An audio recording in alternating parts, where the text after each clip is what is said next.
Assalamualaikum warahmatullahi wabarakatuh. Perkenalkan, nama saya Wawan Rusman, praktisi pekerjaan terpadu dan tim konsultan ekofarming. Pada kesempatan ini saya akan membagi tips bagaimana caranya pemupukan dengan teknologi biopori. Nah, ini ternyata teknologi biopori ini adalah efektif untuk pemupukan pada tanaman hortikultura berupa tanaman buah-buahan. Lebih spesifiknya adalah tanaman durian. Teknologi biopori ini sudah dikembangkan di berbagai industri tanaman hortikultura yang ada di Indonesia. Ternyata efektivitasnya kita mempermudah penyerapan nutrisi yang kita sediakan pada lubang-lubang yang kita buat nanti. Itu adalah salah satu teknologi terbaik di dalam produksi tanaman durian ini. Salah satunya yaitu untuk meningkatkan penyerapan air yang ada di permukaan tanah. Karena permasalahan tanaman durian itu tidak tahan genangan. Jadi bagaimana proses genangan itu bisa menyebabkan mematikan tanaman? Di situ dalam genangan air maka akan terjadi atau terinfeksi beberapa cendawan patogen yang bisa masuk ke dalam akar. Maka dengan teknologi biopori ini tanaman akan terhindar dari genangan air melalui teknologi biopori.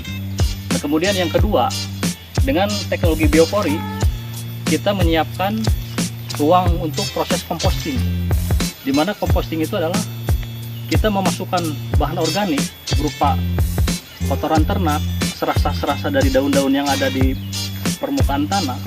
Nah, itu sebagai nutrisi untuk tanaman. Bagaimana strateginya sampai dia menjadi nutrisi untuk tanaman?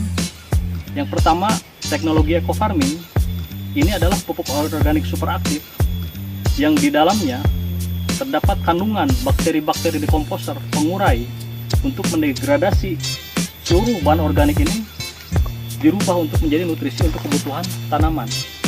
Maka kebutuhan nitrogen, fosfor, kalium kita suplai dari beberapa bahan organik yang ada di sekitar tanaman.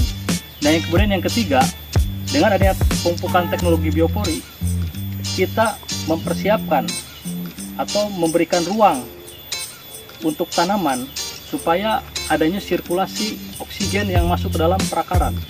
Karena perlu diingat, ciri tanaman yang baik atau ciri tanah yang subur adalah di dalamnya itu banyak pori-pori. Nah, di situ terdapat sirkulasi udara. Untuk teknologi biopori ini, kita perlu mempersiapkan alat dan bahan. Pertama, di sini ada peralatan. Yang pertama adalah bor biopori. Bor biopori ini adalah standar nasional yang sudah dipakai di berbagai dinas pertamanan di seluruh kabupaten kota di Indonesia. Dengan ciri-cirinya mempunyai tiang yang tingginya 1 meter, kemudian handle pegangan ini 40 cm, kemudian diameter untuk lubang ini sekitar 10 cm. Nah, ini cukup untuk mensuplai bahan organik yang kita sediakan di dalam tanah. Kemudian alat yang lainnya kita sediakan di sini ada ember. Ember fungsinya yaitu untuk volume aplikasi dari penambahan biang untuk diaplikasikan ke setiap lubang tanam biopori. Kemudian di situ ada gayung, tujuannya untuk alat untuk mengocor larutan yang terdapat biang ekofarming tadi untuk dimasukkan ke dalam lubang tanam. Nah, kemudian bahan yang utama adalah tetap gunakan selalu ekofarming. Ekofarming ini adalah pupuk organik superaktif, yaitu solusi pertanian sehat dan ramah lingkungan. Di dalamnya mengandung 13 unsur hara yang dilengkapi untuk kebutuhan tanaman dan bakteri serta cendawan superaktif yang siap membantu memproses degradasi atau dekomposisi berupa bahan organik untuk kesuburan tanaman. Kemudian bahan yang lainnya ini adalah air kelapa yang sudah dimix dengan tetes tebu atau perasan batang tebu. Nah, ini salah satu pelarut dari ekofarming itu sendiri. Kenapa dipilih air kelapa muda dan perasan air tebu? Karena dalam air kelapa itu mengandung yang namanya hormon pertumbuhan yang disebut sitokinin dan auksin. Jadi di dalam kandungan air kelapa itu mengandung hormon untuk memacu pertumbuhan bunga. Kemudian di dalamnya mengandung mineral-mineral yang dibutuhkan oleh tanaman. Kemudian di sini ada perasan air tebu yang sudah dimix dengan air kelapa tadi. Nah, masing-masing dia punya kegunaannya, utilitas untuk memacu perkembangbiakan bakteri yang ada pada ekofarming. Air kelapa bertujuan untuk mensuplai beberapa hormon yang berupa sitokin dan auksin untuk memacu pertumbuhan bunga. Kemudian di sini ada perasan air tebu. Perasan air tebu itu mengandung karbon yang tinggi, unsur yang terbaik untuk perkembangbiakan bakteri. Nah, maka nanti ini semua antara alat dan bahan kita campurkan dan kita aplikasikan ke media biopori. Kemudian selanjutnya di sini ada pupuk kandang dari liter atau alas ayam boiler.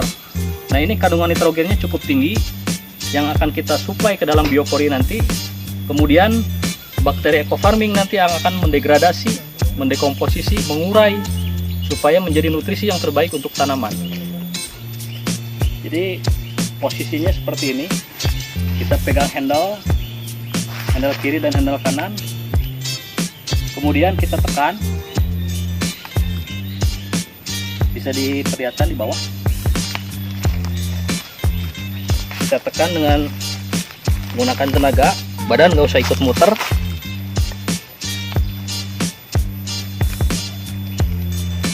Kemudian perlu diperhatikan juga jarak dari pangkal untuk teknologi pemupukan biopori ini cukup 1 meter saja.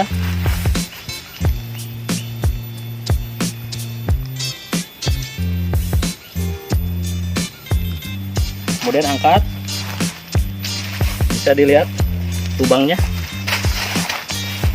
Nah, ini perlu sampai 5 kali untuk mendapatkan kedalaman 50 cm.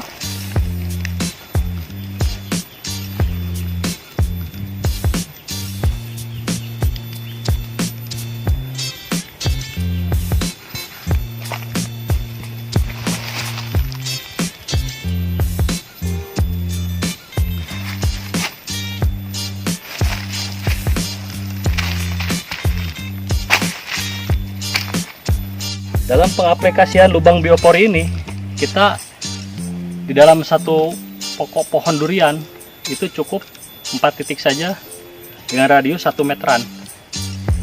Contoh ini, dengan menggunakan bor biopori standar nasional 3 tekanan saja sudah tembus ke 50 cm.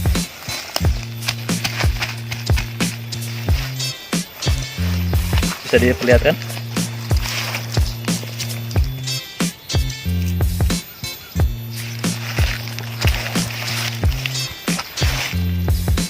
Kemudian tahapan selanjutnya kita masukkan berbagai bahan organik di sekitar tanaman durian ini.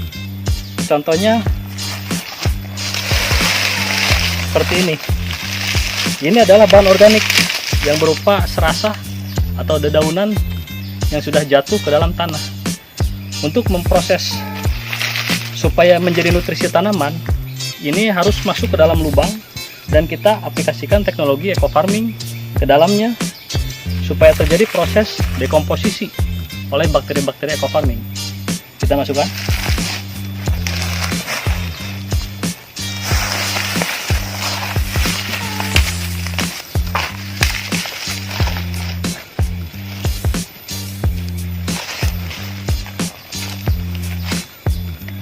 Kemudian tadi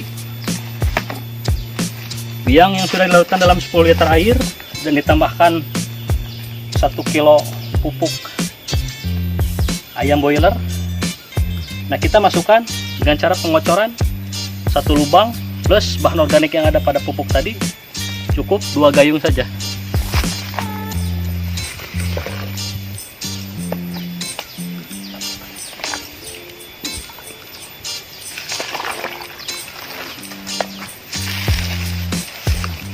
Nah, kemudian tambahkan lagi berupa serasah bahan organik yang ada di sekeliling untuk memaksimalkan proses composting yang ada pada lubang biopori ini.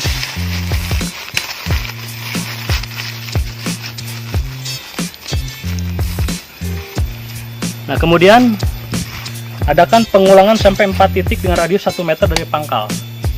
Insya Allah nanti beberapa bulan ke depan kita perlihatkan hasil dari aplikasi teknologi biopori ini bagaimana selanjutnya.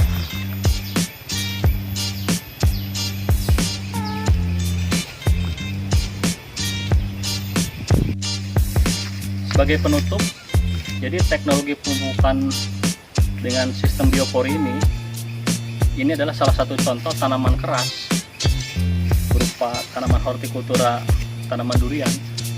Nah, ini nanti bisa dikonversi atau diaplikasikan ke jenis tanaman lainnya. Jadi ini hanya sebagai contoh bagaimana cara pemupukan melalui sistem biopori. Insya Allah jika kita pengaplikasiannya ini sesuai, kemudian penyediaan bahan organiknya berupa pupuk kandangnya cukup ideal tersedia di lubang biopori tadi, insya Allah ini beberapa hari ke depan sudah terjadi proses composting dan bisa dimanfaatkan oleh seluruh tanaman. Demikian penjelasan cara aplikasi pemupukan melalui sistem biopori ini, mudah-mudahan bermanfaat. Assalamualaikum warahmatullahi wabarakatuh.